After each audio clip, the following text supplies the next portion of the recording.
Hey everyone, welcome back. In this video, I'll show you how to create a vault in Cryptomator step by step.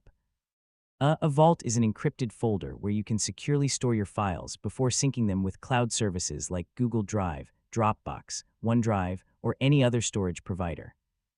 So let's get started. First, open Cryptomator on your computer. If you haven't installed it yet, download and install the latest version from the official Cryptomator website.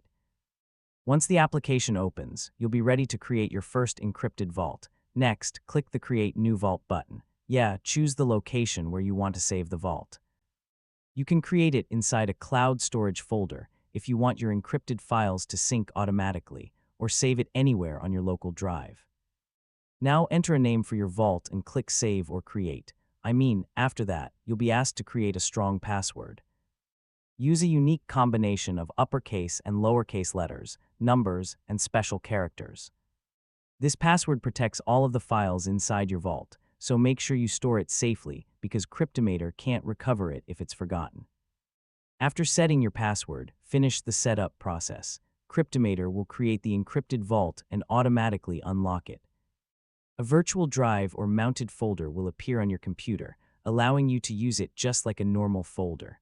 Finally, drag and drop a few files into the unlocked vault to test it.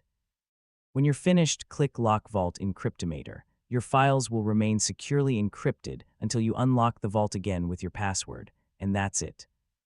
You now know how to create a vault in Cryptomator and securely protect your files before storing or syncing them in the cloud. If this tutorial helped you, don't forget to like the video, share it with your friends, and subscribe for more easy tech guides. Thanks for watching, and I'll catch you in the next